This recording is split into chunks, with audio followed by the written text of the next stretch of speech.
All right, thanks everyone for joining for our March IGA committee meeting. I think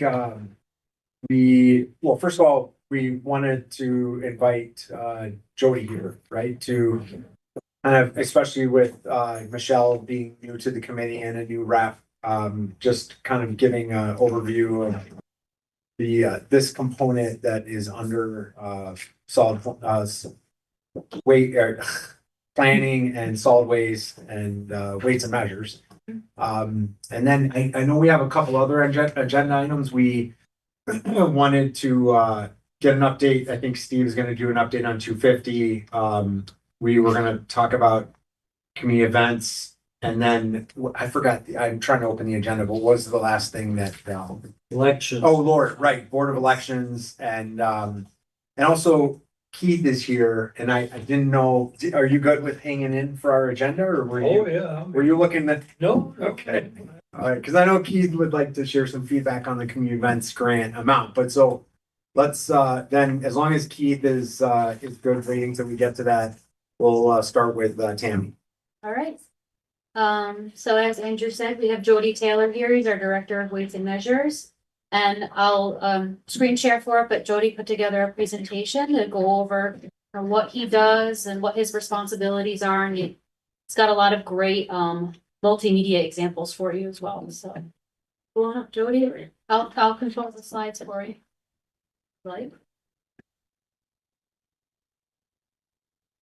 Well, as like Tammy said, my name's Jody Taylor.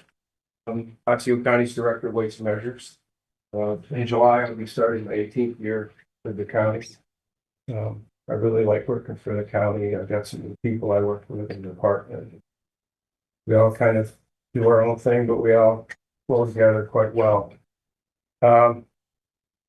We are sort of a consumer affairs, but we also protect business at the same time. It works both ways in our world. We're usually called the third man. You have your business, you have your consumers. We're the guy in the middle that makes sure everybody's getting a fair shake of either a purchase or whatever. So, you want to start? Otsego County Weights and Measures, my department is directly involved with NIST. I still keep my membership with that. They supply me with my handbooks. As far the updated handbooks, they do those every year for new S&T or regulation nationwide. Everybody uses those in the country. So we're all kind of like on the same standard. I'm also part of the New York State Weights and Measures Association. I was president of that organization in 2015. It involves all 60 counties in New York State, all the city boroughs in New York City. We have some people from Massachusetts and now Vermont that come over and come to our meetings in our school in Otsego each year. These are my two handbooks that we use the most. Handbook 44 is for devices, gas pump scales, anything with a mechanical feature. The new programs for electric car chargers, that's a big one. We're still behind on that. So that's a difficult venue to regulate because NIST still doesn't even have a testing procedure for that yet. And we've had electric car chargers come up like dandelions.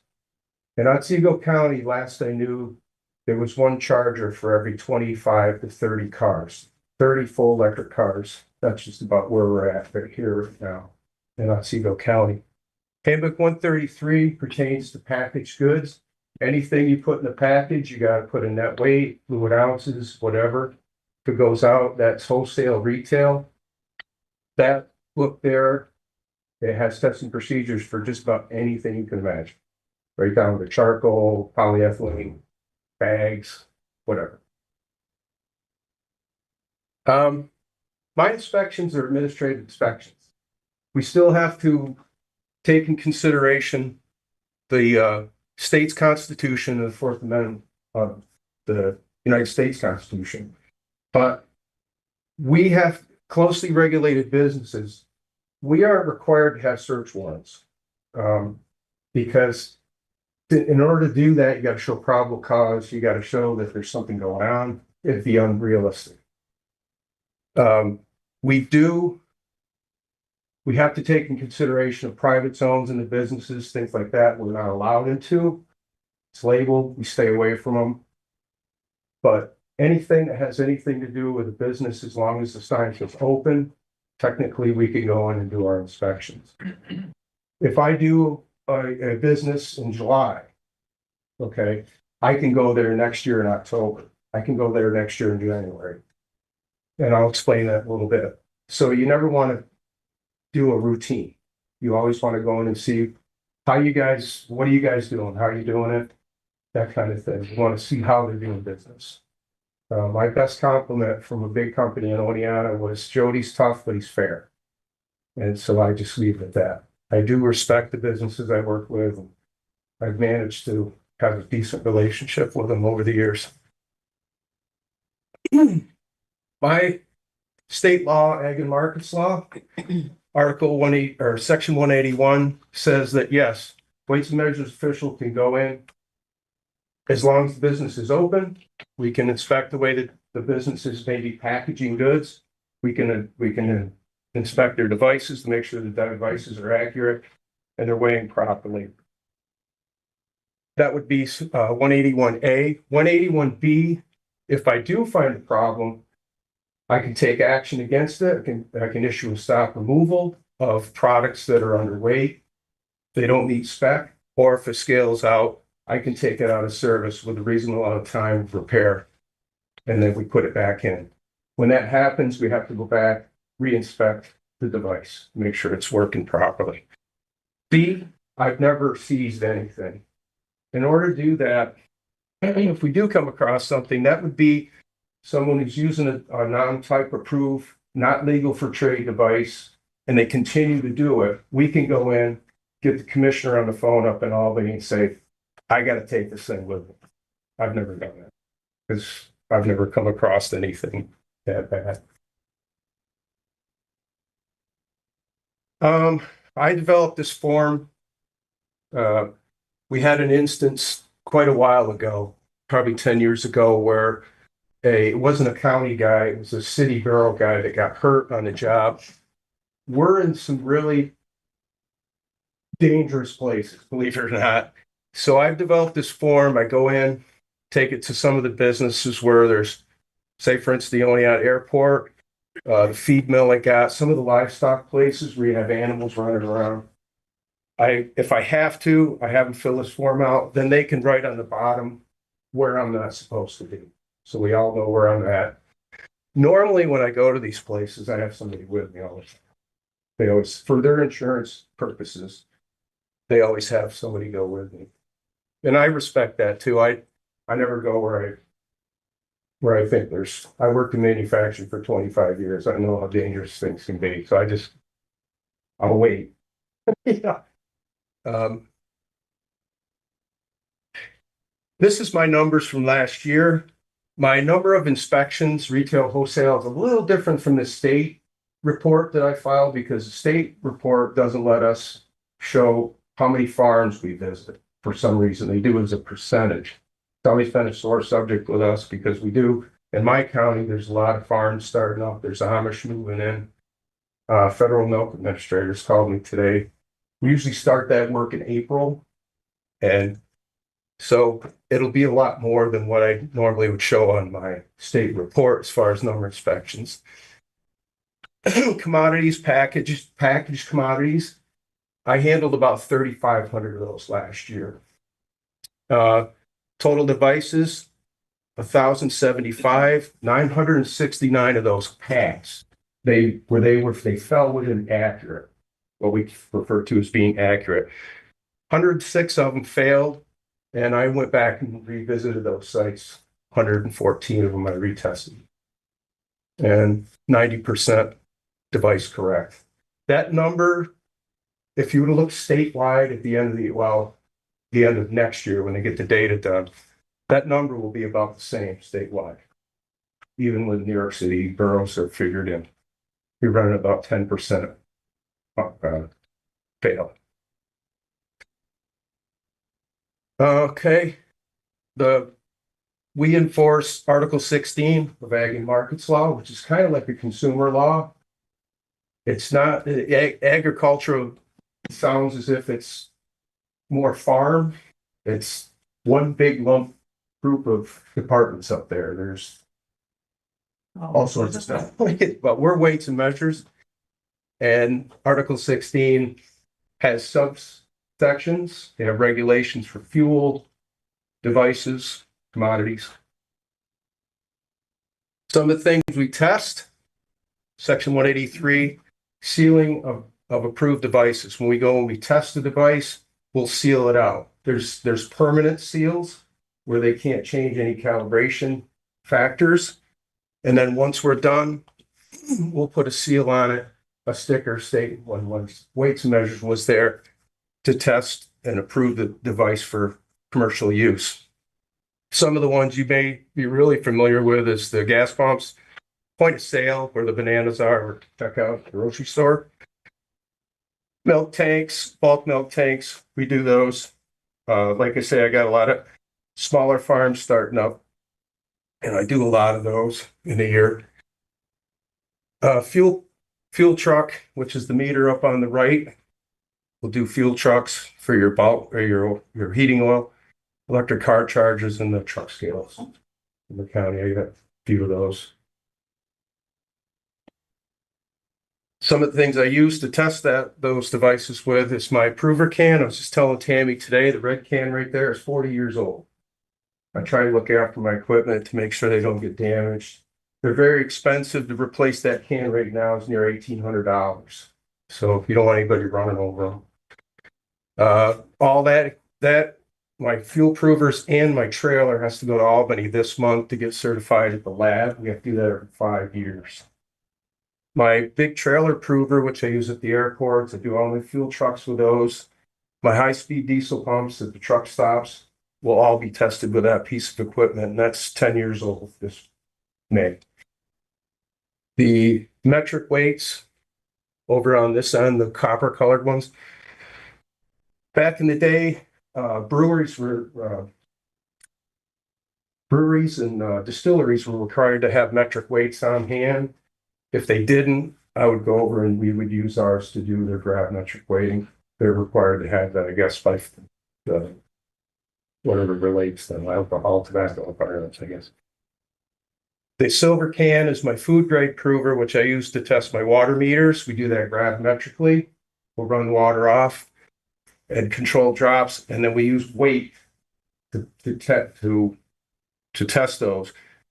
Gravimetric is way more accurate than just running a meter off and testing it by cubic inch. So that's how we do those. I got a couple of small audit scales to check packages. My 50-pound weights, I had cleaned those and painted them for certification a few years ago. It's a couple days before I went up to Albany. And up behind the little top right-hand corner is my slicker cans I use for my smaller milk tanks. Those cans are probably 50 years old. They've been around quite a while. I still maintain those because I can save the farms a lot of money by doing the calibration myself with my cans. Right next to that's me with a big, that's the Federal Milk Administrator's meter that we use to do the big tanks. Anything over 1,000 gallons, I can use their meter and some of the equipment. Permanence is engineered into every commercial device. Whatever it's measuring, whether it's weight, these are fuel pump seals on the calibration units. The one on the left is an older style valve type. You increase it, you decrease it. I seal those out so they can't molest those at all. If I go and do inspection and those seals are missing and the pump is short, that's a violation. If I go in, the seal's missing, the pump is pumping in favor of the customer, we let the business know they can fix it if they want. If they do fix it, I gotta go back and re-verify it, or we re-verify it that day. The one on the right is the newer electronic version. You hit the switch, puts the pump in standalone, and you can calibrate the gas pump. But once that's done, the switch back, and then I'll seal that whole mechanism so they can't moved around. And they have been missed before. Anyway. Official statutory authority. We're required to make sure this stuff is right. We're running into counties right now that hadn't done that in a long time. And there's some stuff, there's changes going on right now, which I'm kind of glad finally to see. And what this is my 100-gallon prover. This is fuel oil. That report there's a lot of counties, there's a company that would either build a new truck or they would work on a truck and they would provide the counties that form. And what it is a 3 test. It's a fast, slow, and a split test. And they gave the gallons, the gallons per minute, how many gallons were pumped, and then they give you the reading. So county says, oh, they tested the truck meter, we're good to go. And they sealed it out, the truck went out of business. I don't do that. And I'll show you why. This number right here, this 1.0000, for this type of meter, that's a factory preset. So you automatically know that it hasn't been changed. And I covered up some of the information on it. Testing the truck, this was a brand new truck fails. Okay. I went ahead, recalibrated the truck to 0. Everybody's good. Business is good. Customers getting what they're paying. This is a report from that truck. The original reading, calibration factor was 1.012. This is a good indication because gasoline is a lot, it's not as dense as fuel oil. This number should be higher, but this is the actual number that should be 0.994 after I fixed it. This ticket's saved. So in the middle of winter, when it's -20, they work on that truck. I can go back to the business with my calibration ticket and I can make sure these numbers align from when I test them. And I can reseal it without bringing my equipment out in the snow. That's the beauty of these. If I do find something in the field that's out, I've made these cards. These are old file cabinet cards. They work great. I tell everybody, save them because I print my own.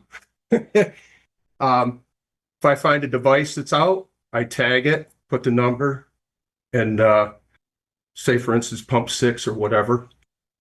Don't touch it. Give me a call when you get it fixed. If I find any packaging that's out of spec, I take it out, number of packages, and I usually put some information down here for the store, what they can do with it. Take it off sale, don't sell, whatever. These are my inspection stickers. They're not a due date. These aren't a lot, they're not like a car inspection. These are an indication of when I was there. So say, for instance, I was there in April of 23. I'll put a hole in those. Come next, and this inspection will be good until the 31st of December the following year. I can go there anytime I want. So I don't have to go there in May next year. I could go there in September if I want to. But that's what these are. I do it the old way. There's a New York regulation that odd years are yellow, even years are blue. This helps me when I'm driving past, say, a fuel truck that I don't recognize, and I can see if the truck's been tested, whether it's blue or whatever. And I've done that since day one. Possession and use of false device responsibility, oscillation and weighing devices. These are some of the sections we can cite when we find something out of spec. The negative fuel truck package is out of weight. This one should be about 0.63. They got to declare the packaging too on that one.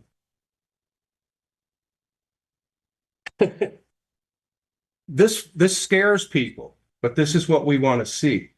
This system's working properly. This was after a huge rain event. I know where to go. Some of my gas stations just recently with the snow melt. Go out, make sure the water's okay. This system's working properly. Not only is there a cover over the fill port, this thing you pull up. Inside, there's another cap. This is good. It's not letting the water get into the fuel system. This is bad. Fuel truck driver called me, says I can't deliver the fuel because this was all ice. Maintenance guy came out with a butane torch. Oh, great. And melted that off. But this is not what we want to see. And this is not what we want to see either. No cap here. And this one, obviously the water was getting past the cover. It's going down in.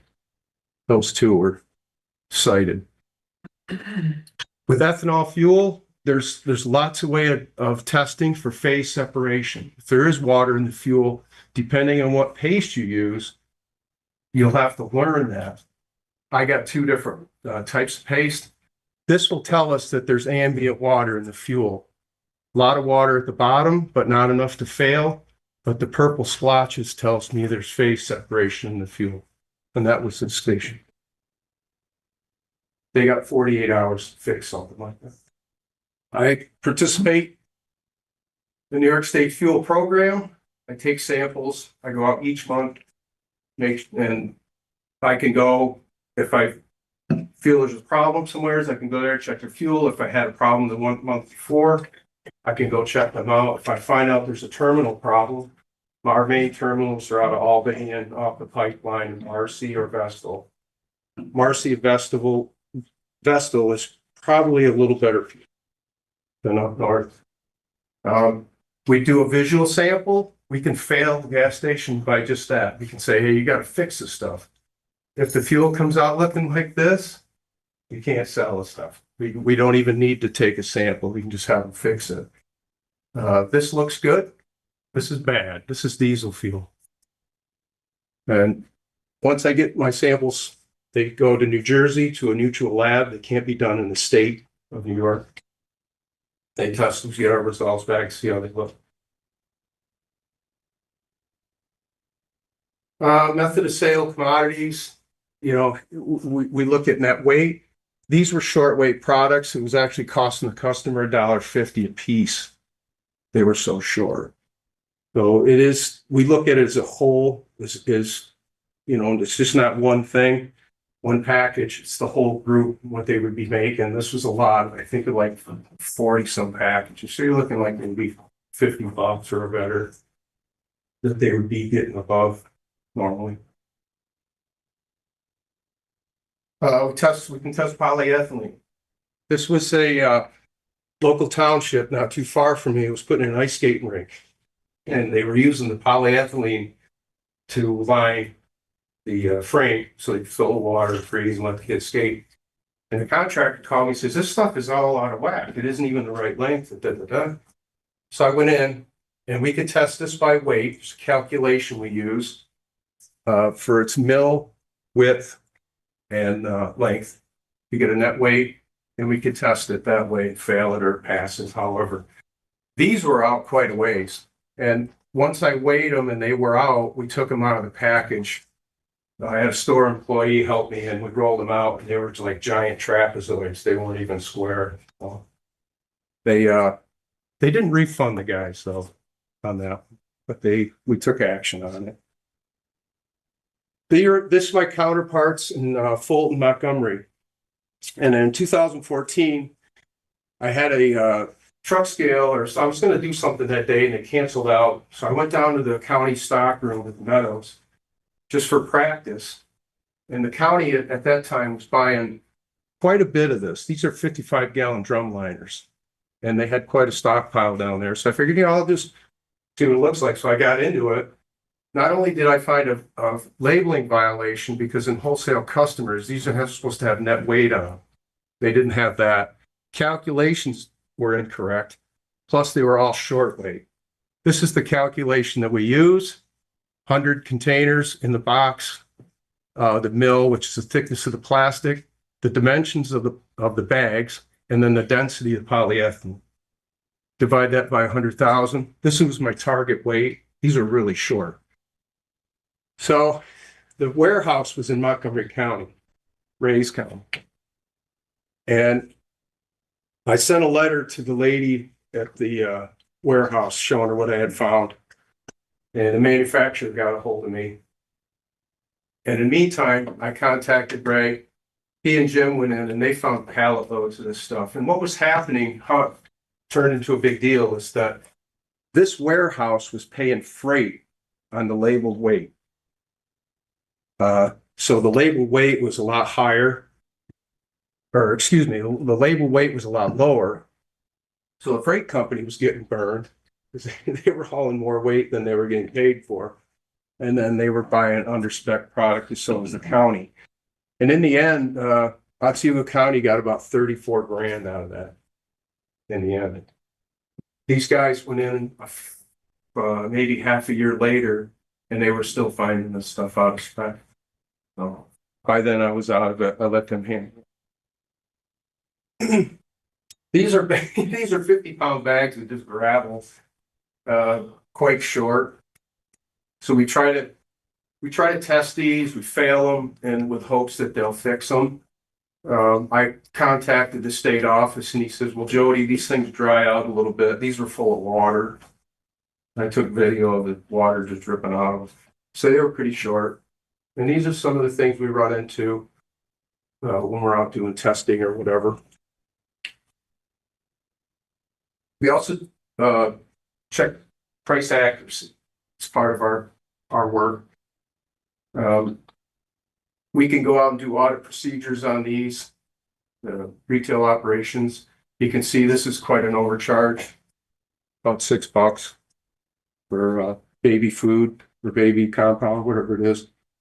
And this would be a failure. This is what we call a large overcharge. And even minus indications are still considered an error in our world. So this would fail if we get a bunch of these. The store would still fail because what we're testing is the pricing procedure at the store.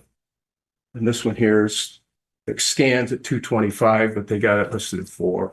It's a $2 difference, but it's still considered an error. It would fail the test. Or no price indications at all. They need to have that on there. And they also have to have it pricing. What do they call it? Can't even tell you. I never look at it. They have to have a policy in place in case this happens. If a customer complains, what are you going to do to fix it? That kind of pricing policy, I guess. For a while there, we had a lot of fraud going on, mainly at gasoline pumps. People's information were getting scanned at the gas pump, their credit cards. The older style pumps, they could break into them quite easily. If we find skimmers, anything going on, we contact the guys in Albany. We do have, I don't think Mark is there anymore. He might have been moved to a different place, but we're supposed to contain the system. We let these guys know and then they'll come because they check everything, DNA, fingerprints, the whole 9 yards. So nobody can touch what we find. We can't touch it. These are some skimmers. These are the older style. They pre-make these and they'll just open a gas pump up. They unplug the system that goes to the credit card reader. They put theirs in and plug it back in. So things are going to work as always. This will collect data for maybe a week, and then they'll come back. They'll just take it out and take it with them. There was an operation coming out of Florida. They would drive up here, put these in, wait a couple weeks, and drive back up and take the information back down to Florida. They actually tracked the dudes down, and they got arrested for it. These are cell phone skimmers. They'll take an old cell phone apart. Same operation. Plug them in between the readers. These will send text messages right to somebody's cell phone. If you use it, well, it goes right to their. I've only had one of these. This is I hope this works. It will. Let me play it now, or do you want to? Yeah, this is a video of. I think this one's just kept calculate stuff, and these are things I find just going in and getting fuel samples or whatever. You see it's calculating, nothing going on. Go back to the pump and it's just sitting there on my can. You know, and they would leave us in service. It would just keep going. It would stop and then it wouldn't stop. Sometimes it would keep going and would stop. You know, but that's what that there is. Just, that's a violation. You take that out of service. Obviously something's going on. This one here is anti-drain valve problem. There's a lady on the other side getting gas, not costing me nothing. And it's putting gas in my can. Well, I take that, it's actually detrimental to business. That would be taken out of service, ordered repaired. And eventually, something like that, probably if it wasn't a calibrating issue, I wouldn't go back right away. I would go there maybe to get samples and just make sure that things working okay next time. I don't think they would let that go for too long. It's a fire hazard too. Jody, trying to go to the next one. There we go. This is recent. My neighboring county to the east of me is a new guy. He's having a tough go of it right now. They were in pretty bad shape. He called me up. He says, "What do I do?" And I said, "You got to shut him down." So he was, I don't know, he could have been a week into the job. So I think this is a video. Yeah. This is water. This is fuel.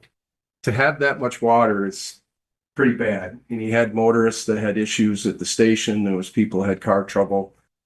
So we walked him through it. I called state guy. State guy came down and helped him with it. But we try to work together. I'm hoping he stays on. He seems like a good dude. But he had 2 stations so far in this fashion, which is pretty bad. This was a complaint that I got from a retailer, believe it or not. She called me, she said, "My stores are getting packages that are empty." We all kind of know who these guys are. And I was like, "Oh." So I went over there and sure enough, she had cases of these packages that had absolutely nothing in them. And the problem is each stores, when they get their merchandise in, they have what they call call. Meat packers have what they call trim. They lose money that way. The local departments lose money. Her store would be, this would go on her tally. There's nothing to sell. It came in and she was throwing these away. I said, "Don't do that." She goes, "What can you do?" And I said, I got thinking, well, you know what? I can test these as short weight product. I can take them off sale, notify the manufacturer, and maybe they'll fix it for you. And that's what I ended up doing. And there was quite a bit of this.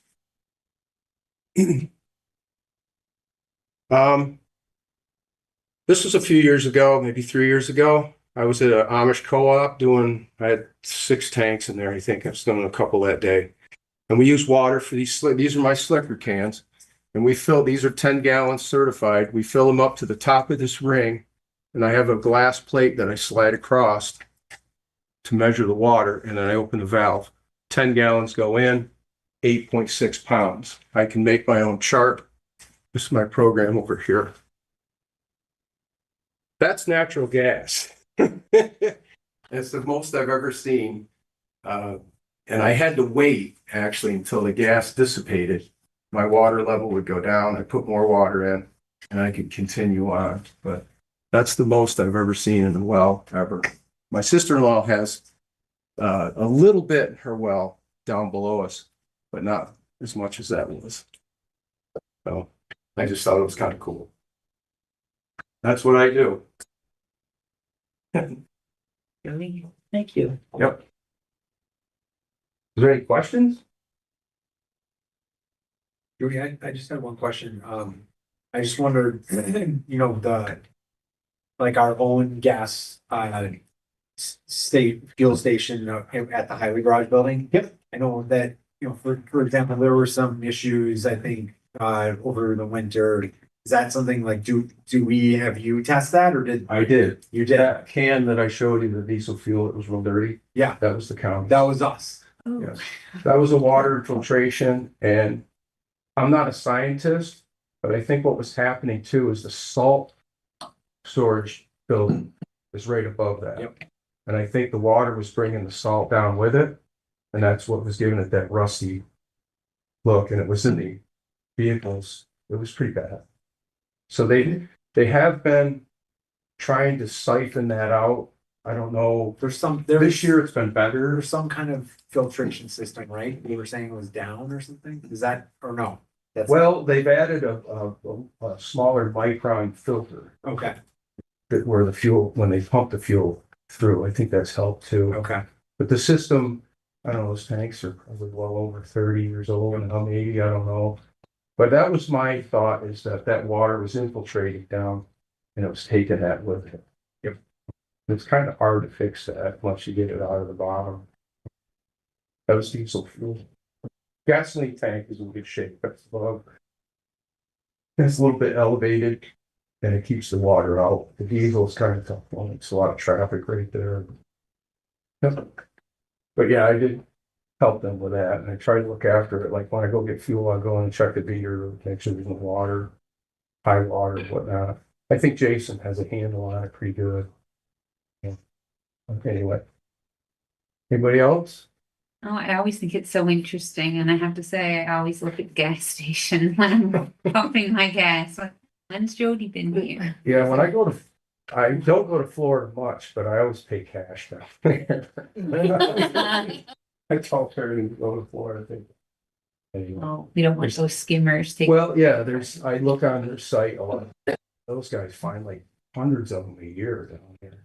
Still real prevalent because the systems are older than ours. Is what it is. Anyway. All the retired people are down there. It's easier to see them. All right. Thank you, Jody. I just had a couple items on my agenda. One is a resolution request to declare April Fair Housing Month. We do that every year to be in compliance with our CDBG funding. I know that we declare April Fair Housing. Second. We're all good. I think rather than just roll call, just jump for consensus. So all those in favor? Aye. Thank you.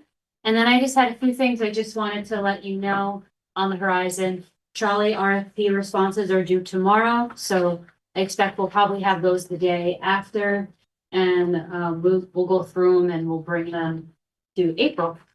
Do we, I know that there's no discussion or anything, but do we even know if any have been received by Onondaga at this point? No. Nope, yeah, we won't find out till Till the the very end. There were no questions issued, so there are no addendums or anything, so. And I wanted to let you know that I am assisting the town of Oneonta. Is part of their Woodland Water District. That's the water district that we have the Empire State Development funding for. They have some congressional funding for it. I'm preparing an application on their behalf. There's a very quick turnaround with this ARC funding, so I have a lot of the information already from the previous app, so I'm turning that around for them this month. So I just wanted you to know we're submitting $900,000 request to ARC, just to help bring down the amount that they'll have to borrow.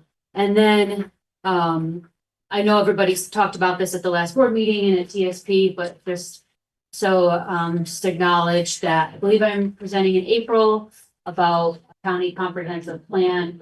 We had a meeting with the Department of State last week to talk about the funding. We got a lot of great insight on that. I think we could potentially be in a really good position for that funding.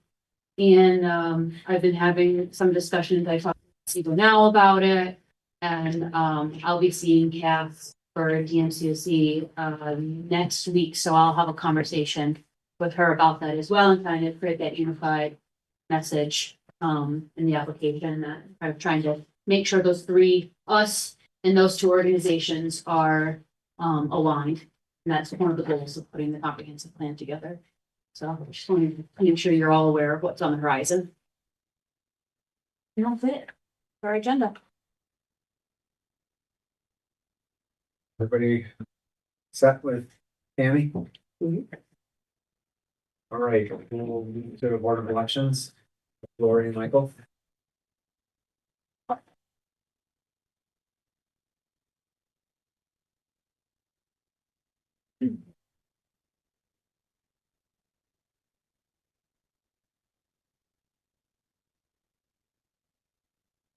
The Board of Elections is here to ask if we can, approval to pay approval to pay Hark Intercivic $31,086 as for our annual license and support.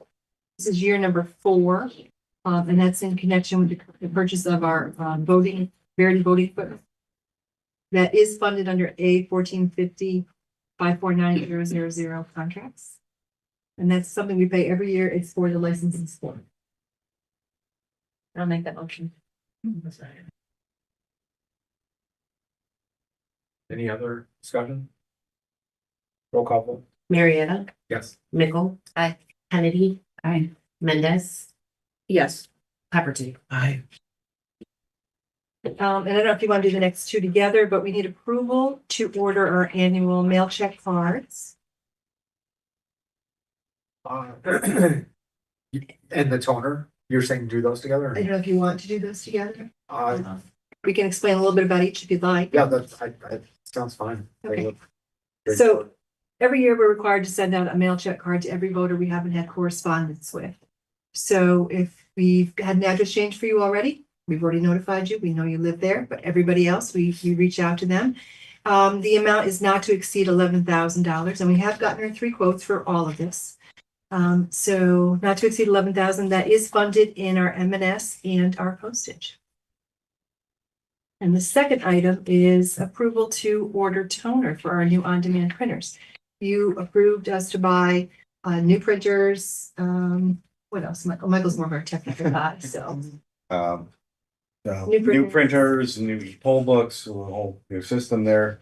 They come with the nominal factory set of toner. But we're just getting ready. We'll get through a primary. We'll want to have capacious toners for when the general elections and hopefully to last more than 1 year. And we are going to try an off-market or what is that called? It's a third party. Oh, the OEM? The OEM, thank you. The third party ones. We want to get a couple first and try them. We're not going to do the full 15 at first. If you see it, we're going to order a couple, maybe 5 or 6 of them. Just try them out, make sure we like them before we order the full 15,000. Have a motion to approve those 2 purchases. So I move. I'll second. Any other discussion? So Lori, you said that the license was in year 4. Is it a 5-year? It is well, we can go, I think we can go 10 years. They Oh, gave us okay. the price out for 10 years. But as we talked about before, nobody else can service our voting equipment but the vendor. So we're kind of, Just amazing how quickly those things. we were saying that today. I can't believe, I think the first year was included. So this may be year, it's 5. I've lost track, to be honest. But yeah, it's been quite a few years we've had that. Yeah.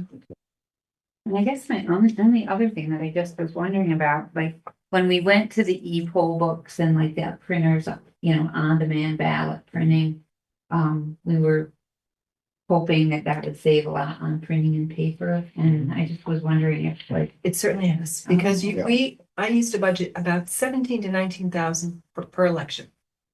So if we buy the toner and it lasts us a couple of years, that's what it would have cost for 1 election. And the paper, we have lots of paper on hand. And so, yeah, we saved, I think we've saved. And the quite a price bit. point between paper and ordering printed ballots was. It was 58 cents, I believe, a ballot, and it's pennies for a blank piece of paper. I just like to hear it. So me too, me too. Sounds good. Thank you. And then we just have one last thing. We are asking for approval. Actually, Motion. we just, Oh, are we sorry. good on the discussion on that? Can we just do roll call vote on? Marietta, Yes. Mickle. Aye. Kennedy, Aye. Mendez. Yes. Cleverton. Aye. Just jump the gun. No, that's fine, go ahead. Approval to add Facet Healthcare Network and Foxcare as an additional insured on election days. We just want to add them. We did that with Denise and Monica. Sure, motion. And move approval of adding them as additional insured. Second. Also. Roll call vote? Marietta, Yes. Mickle. Aye. Kennedy, I, Mendez. Yes. Clapperton. Aye. Great. That's it, Bert? All set? Yeah. Thank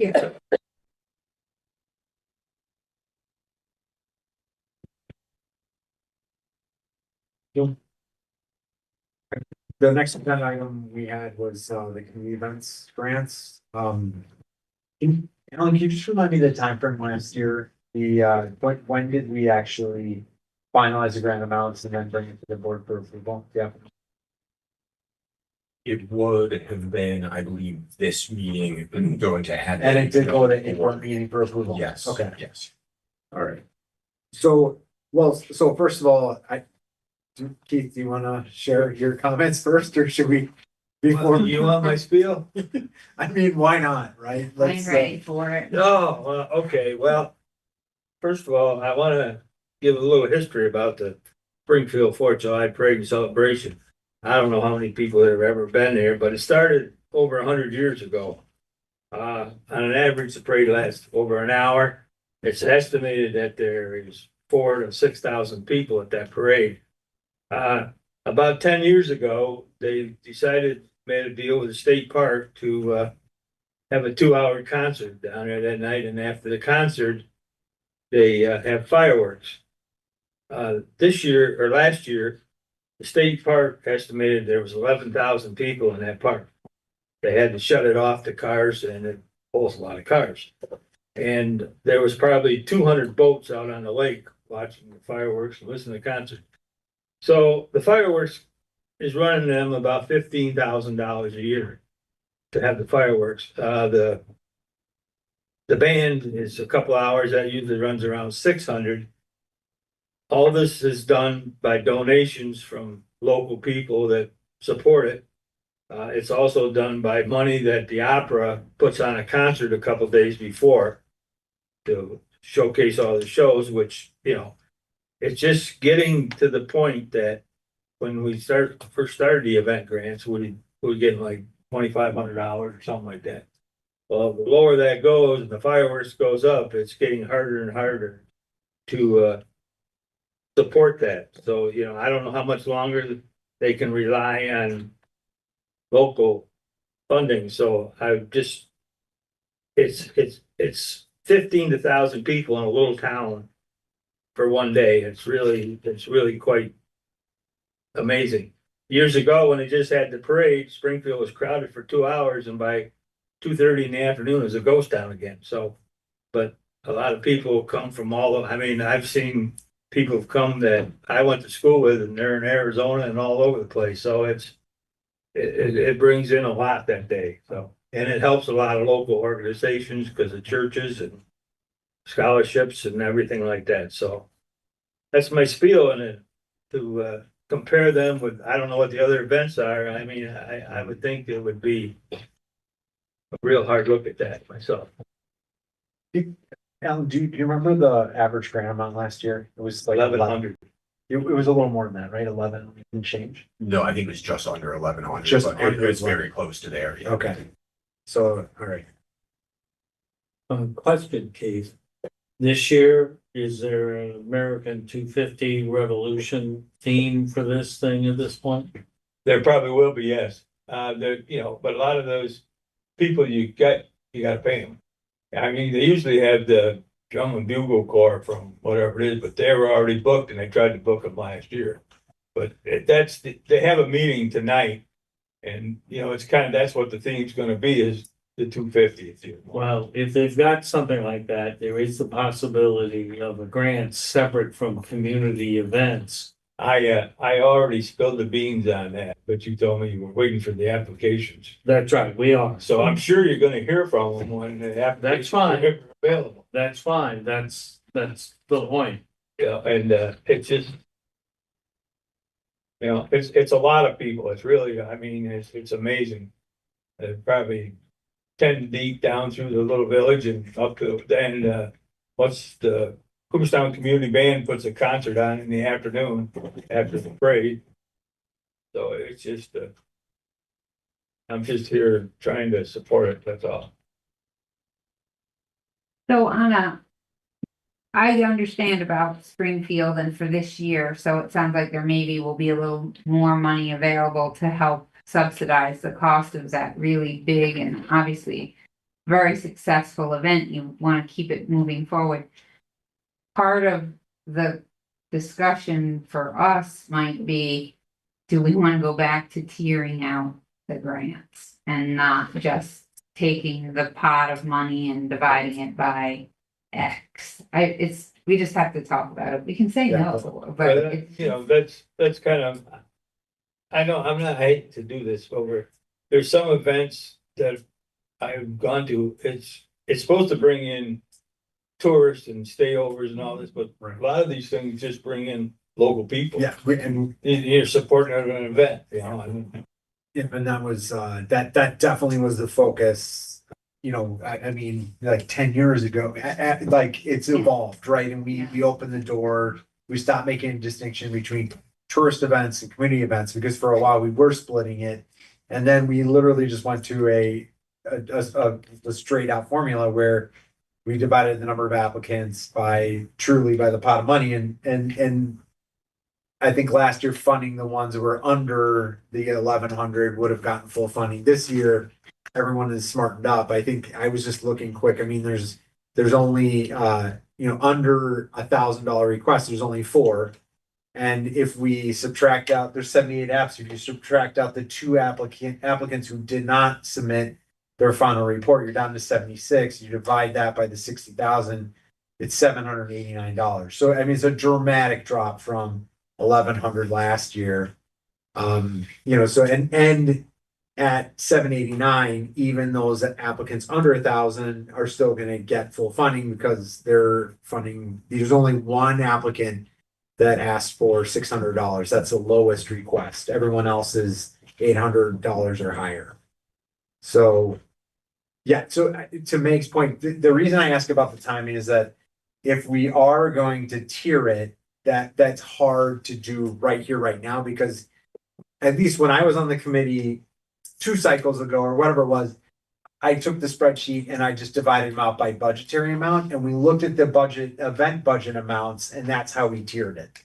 with a And- percentage. Yeah, with the percentage, so once we took the bigger events, like what Keith is talking about, they got a higher amount in the tier, and then we just kind of, so right now you have a discrepancy of a small event that could be asking for $2,000, and so we're treating them the same, and they may only have 100 people, and essentially they're getting the same treatment as the Springfield 4th of July parade. So I guess the question to the committee is, do we want to just take a straight formula, or we would need to take another meeting to bring back a tiered approach? Part of me really breathed just a big sigh of relief when we went to this straight formula, like Right. the money divided by the applicants equals the award. Because it was very subjective. It was really very hard to kind of declare winners and bigger awards versus smaller awards. And I really think that many of these, I don't think that the county, I know that the county piece of it makes an impact. It's helpful for the organization, but the success or failure of the event should not ride on the county's portion of it. So we're being as generous as we can. I don't know. I'm just trying to make the Yeah, case. I don't disagree. I think the only thing that I would, so there's two quick things. If you look at the applicants, there were just 2 that were somewhat questionable for me. And so I don't know if everyone had looked at the DVR small engine repair. They literally are applying for their grand opening. Support what was that? DVR small engine repair. They're going to be somewhere in Fly Creek. They applied for money to pay for their business grand opening, and so I don't know. Are we opening the door on businesses applying to get county dollars to do their grand opening event. Is that gonna bring tourists in? No, it's basically they're gonna have Or bounce. build community, like. Well, that's and another that's part the of it. question, how much into the weeds, and then there's also Project Irion, which is doing some kind of cat spade neutering, but they literally have nothing mentioned about marketing, and all their supplies are related to tables and chairs and cat stuff. And and so how wide open, do we want to make these events? It goes back to this question of at some point, do we have a little bit more of, like if you don't talk about marketing your application, in my opinion, that's not an event, Right, because our logo is supposed to go on your marketing. Right, promotional and in material. that Project Hyperion event, there's no marketing mentioned, I think, as well as the DVR small engine repair. I don't think there's any marketing, you know what I mean? They're just like, we're gonna have an event. Here, your money's paying for a bounce ball tent, hot dogs. It seems like we need to at least make it clear that. That's not the purpose of. Mhm. Right. This is about like we want to see marketing, we want to see, this is a legit event that is being marketed to people can come to it. There might be an admission, right? I mean, we're not getting into the free versus Right. pay and all that, but Haven't we made that clear though, that it's a marketing event? I mean, these are I just thought- two out of how many? yeah, out of 78 applicants, yeah. And I think it says that the money can be used for marketing, but I don't. It think doesn't the have to. flyer says that it has No, to be used for it- marketing. and you're right, it doesn't- So, Wasn't it the marketing of the event? Isn't that what it's? Well, if they my point is, if they write the application and they're not talking about marketing, then how is it an actual event? That's the question mark. They don't have to use the money for marketing, but if you're proposing an event, how are you reaching people? What's your advertising and marketing? You don't have to use this money, but it draws into question the purposes of what we're calling an event, and And they so actually are events, but are they they are events. within our criteria? Do they fit the spirit of what our Right. money is put out there for? Like, the name of it is Community Events Grant, which could be confusing because it is a community. Yep. Type situation. You're starting a business or. It is, Yeah. you're gonna interface with the Right. community. Yeah, and maybe this isn't, it's a little hard, I know we're doing this. to go backwards, and if we were trying to emphasize something at this point, it's up for our interpretation, but I think moving forward, it seems like maybe we could strengthen the criteria around what we are seeing as an event Yeah. based on past funding, what I'm having a garage sale. Can I apply? we literally have had a garage sale in Exela for years. I mean, they have a community-wide garage sale and they've gotten, for many, many years. Yeah. Yeah, absolutely. No, so one other thing is that the town of Hardwick actually has two applications. One is from a committee on the town and the other is the town. And so I don't know that we would fund both applications from the town. So if you look in the spreadsheet, there's a Town of Hardwick, they're proposing Thursdays in the Park, and then there's Town of Hardwick Celebrations Committee, and they're proposing holidays in Hardwick. It's two different people, but they're both Town of Hardwick email address. One's from Cody. The first one is the Thursdays in the Park, holidays in Hardwick is Andrea. From the clerk. Yeah, Vasquez. Mhm. So I think we can fund both because No, we've Alan never funded two reached applicants. out to me before, with a different event. That, remember the one in you, like, there were different organizations were going to apply on behalf of the same event. It's sort of like the same thing, but in reverse. Right. There was one big event and the town and a group and another group, and they were all gonna apply for the same event. And But they only Sorry. submitted, it was Gates House, right? I think. maybe the I don't get Gates. Butternut thing. butternut And van. they did submit as well, but so did Gates. I think they ended up going their own routes.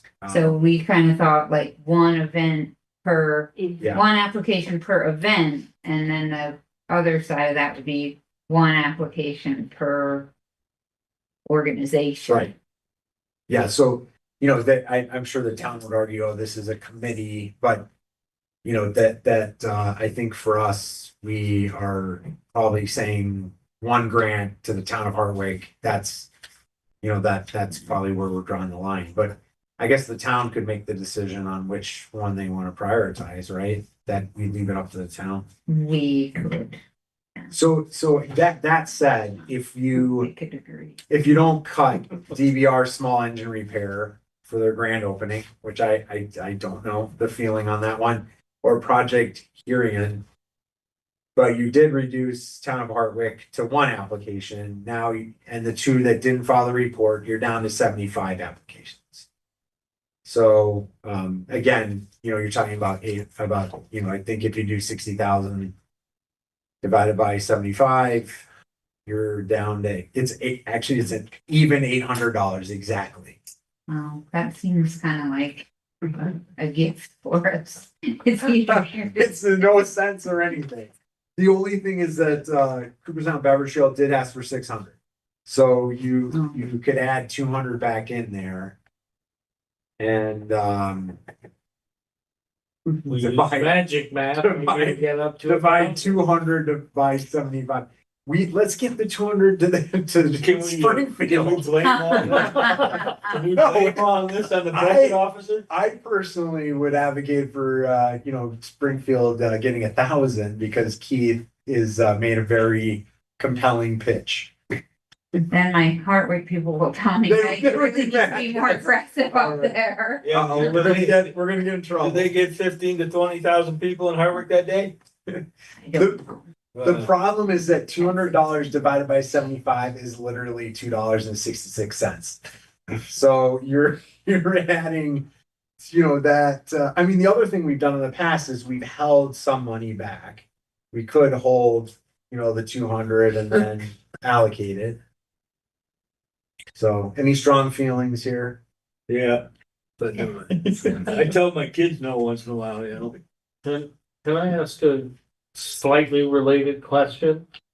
We support things like the county fair and a couple other things directly into the budget. I have no idea if the Springfield parade rises to the level of something like the county fair. I'm sure it's less than, but if it's major enough, maybe that could be some possibility. I don't think I that's something think for that's us a to great consider idea, but now. you're kind of setting preference there. I Yeah, would I think. feel like it's probably best left in this pool and then we, If we left that 15,000 in there, that was in there, it would be a different story. Well, the only other thing I'll put out there is that, and again, I want to just double check is that if you look at the applicants, I think there's only literally two that mentioned the 250th anniversary. I think that they were, Swart Wilcox and Town of Maryland or something like Historical Society. Yeah, but I think the reason for that is a lot of them didn't know. Well, no, and we assume July Springfield is gonna have a theme of 250, but we could also prioritize giving some extra money to the 250 organizations. I think I like that. So it's but it's still you have it's not, the issue is we don't really have extra money. Other than the $200, if you don't use the straight formula, you have $200 left. I don't know if we're, trying to carve out more money to prioritize 250, but from that standpoint, you could take the 200 and divide it amongst the organizations, the three. I would say Springfield and the other two, or if anyone finds any others. I just did a quick look myself. What's the grant process for the 250? We don't know Oh. yet, but probably it's going to be something similar to this. This is very instructive. Yeah, you gave us that Depressing application in conversation. that email. It's $15,000 total. Okay. And we're gonna talk about it on Friday and probably put the grant, the request for date for submissions out the following week.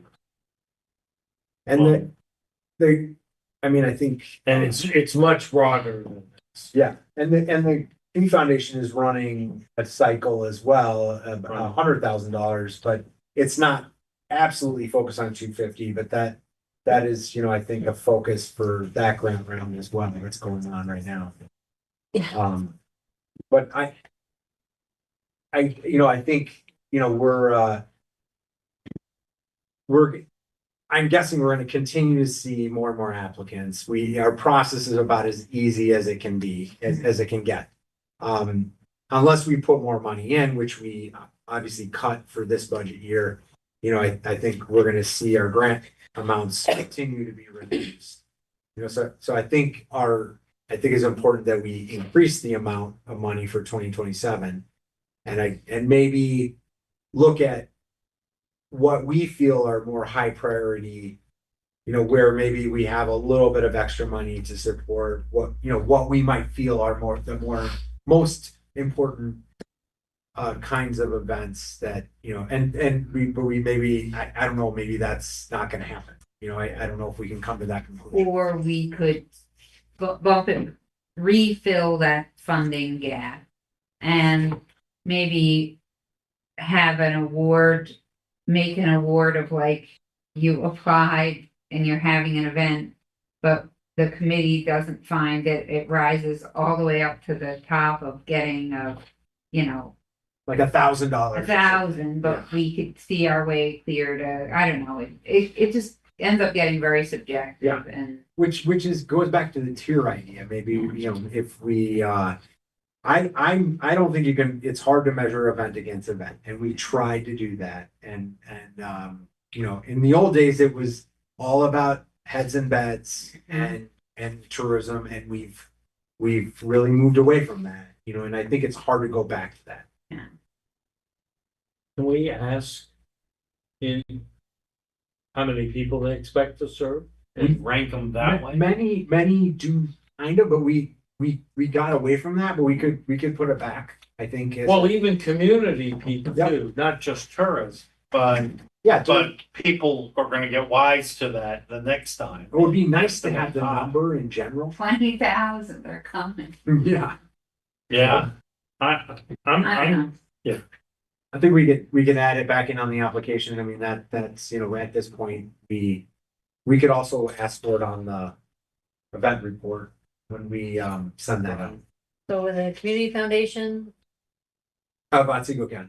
What about, they're running a grant round that I think so Keith and his group could apply for that. Springfield 4th of July, they might be able to. I think you were looking at for something else, but I asked them about the money. yes, for the monument, but it would have to be a little, I think, more connection than just running the parade, but they could definitely pursue funding through it. Yeah. It's not, the community foundation is not, I wouldn't say they're like a straight out of, it's not an events grant cycle specifically. It's preservation, it's 250th celebration. They're looking at supporting curriculum connections to the school system. So the parade could definitely do something. It's history focused for sure. Support museums, all kinds of. So should I tell the chairman of that committee to Haven't So seen what the kind- other- Yeah, Really maybe talk to coloring Jeff talk to Jeff about about it. it? Yeah, I think so. I don't see it. I'm sorry. If it's supporting the 250 events, then why wouldn't the parade be eligible? I think you're talking about the Q Foundation? Yeah, I think he's gonna have their committee chair contact. Jeff Katz is the executive director. It's that process is it's different than ours, obviously. So there's a little more criteria to it, but Are there other funding organizations in the county that do stuff like this? Not really. Not, and mostly regional based, like in Oneonta, there's more small private foundations, like out, like Springfield, there's not gonna really be any I, funding. what I'm thinking is going forward, given the fiscal pressure everyone is facing, maybe we somehow join together with all these funding organizations And and that, do some kind of community development. I don't know, I haven't obviously thought it through, but I mean, that's not, that may also be impossible. it may be and that may be, I mean, that's something that even our community events program, could we attract some other funding into it? I mean, that's a definitely potential. It's a small list that would have that kind of, interest, I think, in funding available, but I think so if we want to make the decision today, I think probably the most clear-cut option on the table is that the overall applicants divided by the pot of money divided by the overall applicants. The number I think we're down to is 75. That is including the two, the grand opening and the fundraiser cat thing. Yeah. Regardless, we would include them. So it sounds like, so it'd be down to 800, and then we give 600 to Cooperstown Beverage Trail. So you have $200 left over that we're not allocating at this moment. What are people's thoughts on moving forward with that? What says it has to be done in April? I mean, Think, I really think you need to sit down and take a hard look at those applications. That's my opinion. but- Because we have to prove it at the full board in Then- May, and a lot of people count on these things for their summer events. And they wanna know Well, no, what number to plug we'll in. approve it at the full board in April. Right, but That's our goal, right?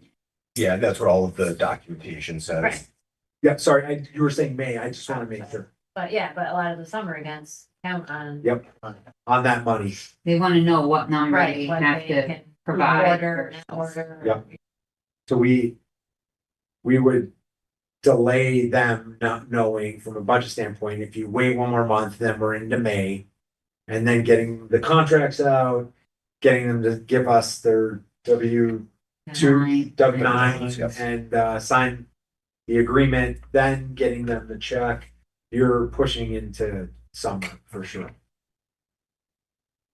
So I think Keith's points are valid, and I think we need to. Because what if we get to 100 applicants? I mean, it's we're moving in that direction. We So, are. Well, we had 50,000 in there and the money was going down. That's why we raised it supposedly to 75. So people get more money, and now we got more applications and the money went down. So it's back where it was. Yeah, if we had 75 this year, we would have been able to give everyone The Thousand. same, $1,000. the same as you did last year. Yep. So we're short that 15.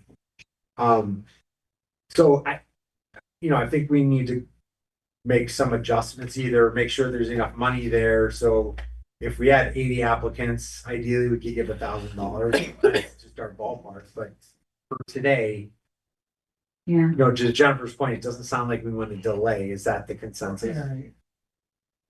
I agree that we wanna go today. Keith will have other opportunities elsewhere. Some funding. And we did Yeah. do a lot towards getting people's post-event reports in. So that was one thing that really was much. Well, you gotta more realize if the successful. word gets out that all you gotta do is apply. Right. That's why we need to have some more discussion about that piece of it. Yeah. Certain criteria that you have to meet. I personally am worried about the grand opening of any, and new businesses opening is great, but should county dollars be supporting their grand Well, we're opening? giving them a tax break. I do identify those same two as like a little bit of mission. Yeah, not a Solution. clear cut Yeah. fit. Should creep. Yeah. But maybe we could look through and once again, we did have a little bit of like my Google survey, Survey Monkey, I don't know if they got my information, that kind of thing.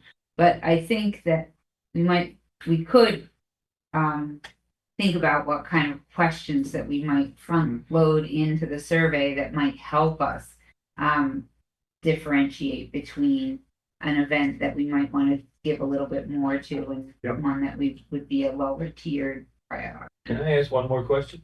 Yeah, of course. Last year, some of the people only got $500, right?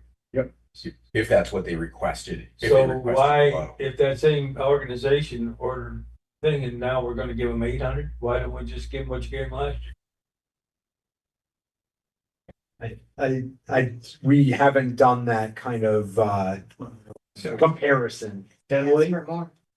I mean, we It was could, like- but I had. It was a have to go. minimal number that had asked for under. Yeah, I think there was between maybe 4 and 6 that Yeah. got the lower amount of, it wasn't. Well, times 6 times $300, that's $1,800. But they probably asked for more and their expenses probably gone up. Yeah. I mean, that Well, is a. Some people ask for more, and their expenses have gone up too, and they're gonna get it, so. But I mean, I was thinking of, trying to think of, well, last year, there was some of them that only got Yeah. $500. I mean, Keith, the only issue is at the end of the day, and I'm just looking at it from a math perspective, even if there were 5 that asked, we said we're gonna give you 800, but you really got 500 last year, you just freed up, $300 times that's 1,500, and then you're divvying out, I mean, still, it doesn't get us much. 5. No, I see what you're saying, absolutely. It was just a question, that's all. It seems it would be helpful for this committee to spend some time between now and the next one, developing some Tried criteria. over and over. Well, I mean, I think you're talking about for 2027, right? Yeah, I think we can, I think we could, I think maybe part of this could even be having Cass come talk, from Destination Marketing, talk to us a little bit about, they're not distributing any money, obviously, but, it's,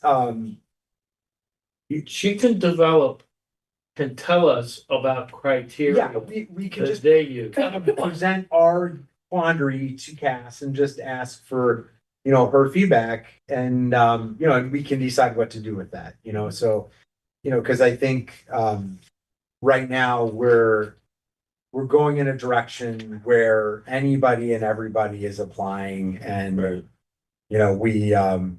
even from a funding allocation standpoint, even if we put more money in, it's a losing battle. What do We're you not cut? really fine tuning the way that we handle. the Right, request. what's our impact? We don't even know. And I did look at the requests. There was one request for 800, there was a request for 900, and there was a request for 600 for the under 1,000. Yep. So if the 800 person gets 800, well, that's what Yeah. that's what everyone's getting. Yeah. And the 600 one could still get their 600, right? Yes, yeah, I think Cooperstown Brewing is 800, Cooperstown Beverage Show is 6.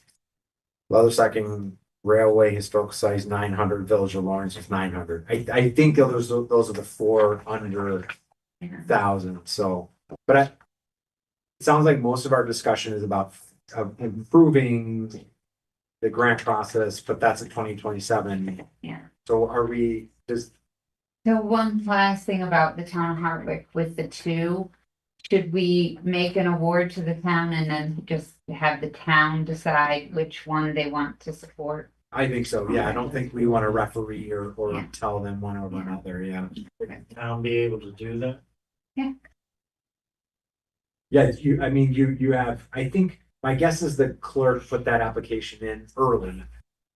Or who knows, it's, I think, anyway, that's a town board issue. Yeah. And I think they, I don't know if we realized that we were doing 2 for the same town, or if the committee chose not to not to Right, recognize them as 2 separate and to lump them together as town park. One other option for you to consider, right? Probably not for this time, but maybe, one year could be community focused, not tourism focused. The next year, tourism focused, not community focused. That might buy you a little time. That's confusing. That's too complicated. Yeah. Because tourism focus is always, But never We- will. I mean, I think I think we need to, look over the Hash it out a little questions, bit, and yeah. I think that Cass could probably help us with like how to extract the information that is gonna be helpful by asking the right question. Yeah. In the application. well, and I think we we made a clear decision to move more to community events away from, tourism, not, that we used to emphasize tourism. It was the emphasis of this program. And some of those bigger events got like $4,000. They got very high. And it used to be like 25 applications. I mean, it wasn't that many because it was are you generating hotel overnights? What's your marketing budget? It was very much focused on that. But I don't know that we're saying we want to go back that whole swing. But so are we good with, this, it'd be 75 awards, just obviously fine tuning once we, just maybe Alan looks at the list and makes sure that the math is right, but it would be 74 $800 awards and one $600 award, and then that 200 we're just letting sit for now. Is that, so it would be $58,800. I'm sorry, $59,800 awarded to 75 applicants. I move approval of that. Okay. Second, Second. roll call vote. Or no, further discussion, sorry. Keith is, wants his objection written in the record. That's probably This is going to admin, so. Oh, I can vote, yeah, well, it's the 4th of July committee tonight, so I'll probably don't want to be shot either. So I think we're ready. Marietta, Yes. Mickle, Aye. Kennedy, Aye. Mendez. Aye. Atherton.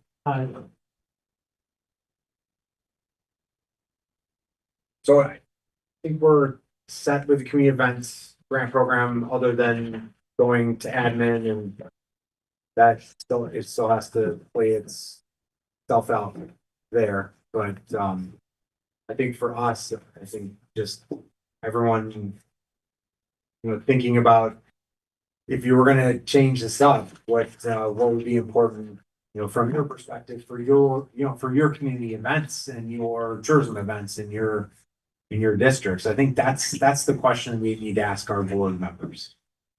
Is these events, these organizations all are in our district. So. Yeah. So I think we're ready. Did we somewhat cover your agenda item or no? Okay, well, we're ready for you then. I gave a relatively detailed update on the M250 restart at the board meeting, so I won't go over that, but we do have some action. I emailed this morning, and I think you all have a hard copy of an agreement that New York State Education requires us to sign. And to get the $250,000. So this is pardon me. I'm worried. Yeah, I was gonna say, you said 15, but is this another? I do think I like using the 250 number instead of, Yeah. 15. It's so much better than the America 15,000. In any event, notwithstanding my briefing, I think we should treat this as a grant agreement. We are required to provide some information like invoices and stuff from our sub-allottees. So I would ask that we start a resolution for the board to approve this. Oh, that's a moment. Second. Any further?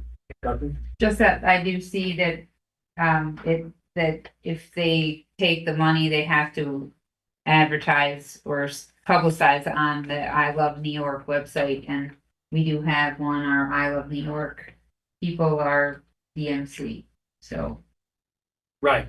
Okay. we Right. have an avenue for that. Cassandra, not Jacinda. The committee is well aware of that. Okay, Communicate. all right, just so like, little thing of it. All set? We'll do a roll call then? Marietta, Yes. Nickel, Aye. Kennedy, Aye. Mendez, Aye. Pemberton. Aye. Thank you. So was that all you had, Steve? On those two? Any other business? Okay. Think we're ready to adjourn then. I'll make that motion. Second. Aye. Yep, all in favor, aye. All right.